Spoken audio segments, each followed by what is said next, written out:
So, Bob, you recently went to an emotionally focused therapy training for individuals, because usually EFT is what we call emotionally focused therapy.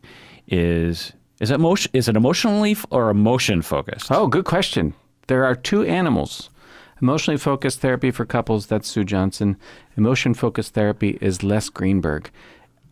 I used to know the difference. There is a difference. They're also linked because she was his graduate student, and she developed her MO is different from his, and I'm not real clear about what the difference is. I have something on my computer if we really want to look it up. If I was to take a stab at it, this is just a guess based on, from studying both Greenberg and Johnson. Yeah.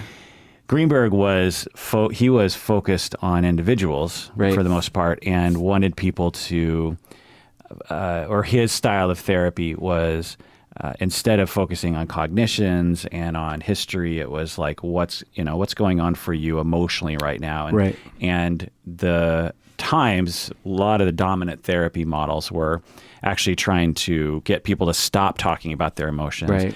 To get them, that emotions were like these pesky things that were remnants from our past, evolution. They were, and we still kind of talk this way. It's like I was on the road, someone cut me off, and my reptile brain kicked in, and I wanted to kill that person. Right. Well, we can all say like, well, okay, that emotion is something that we don't want to value or guide our behavior. Right. So they kind of shoved all emotions into that. And Greenberg comes along as part of, I believe, the humanistic movement, if I'm remembering right. I'm not sure. Makes sense.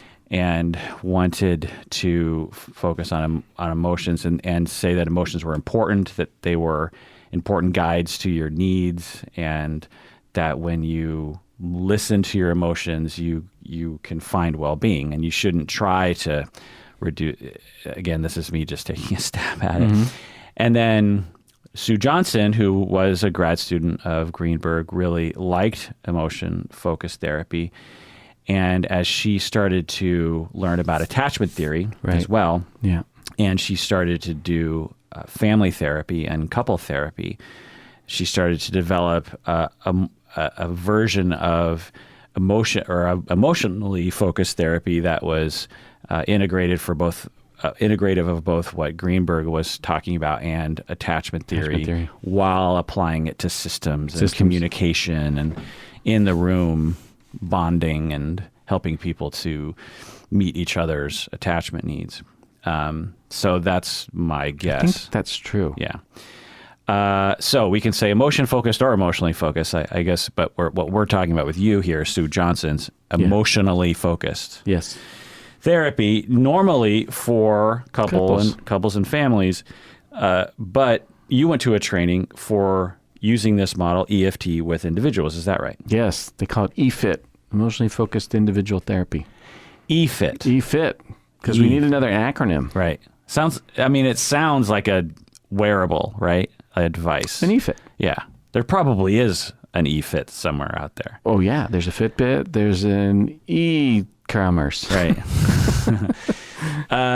So I thought we would go into that. Sure. But first, let's introduce the podcast. Well, give us a taste a little bit of what we might talk about today. It's like going on the holodeck of the Enterprise. Honest to God. What do you mean?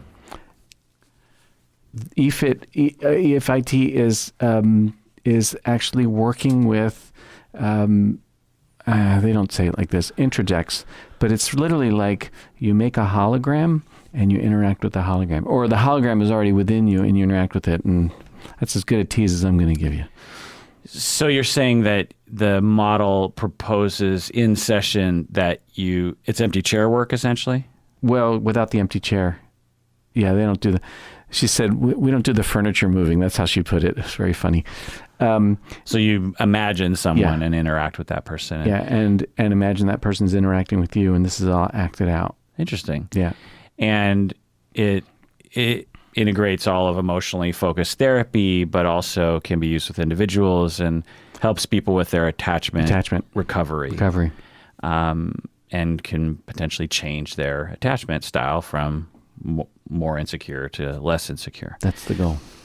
All right. Well, this is the Psychology in Seattle podcast. I'm your host, Dr. Kirk Honda. I'm a therapist and a professor. Who are you, Bob? I am Bob Gettle. I'm your friend from graduate school and a therapist in practice here in Seattle. This episode is just for patrons of the podcast. Oh, well, lucky ducks. So if you want to hear this whole episode, you have to become a patron like all the other people who are patrons. When you become a patron on patreon.com, you'll get instructions on accessing this episode as well as hundreds of other episodes that are only available to patrons. Arguably, our best episodes are only available to patrons.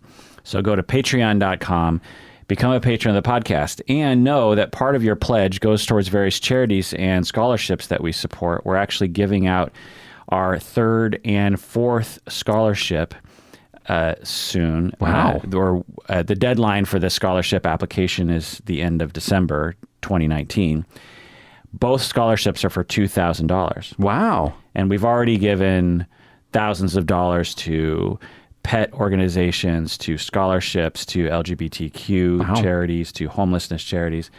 Yeah, I mean, it's really quite special and it's not my money. It's the listeners, it's the patrons' money that I just take a little bit off the top and I funnel it towards these organizations. So patrons out there, or if you're considering to become a patron, know that when you become a patron, you're supporting efforts like that.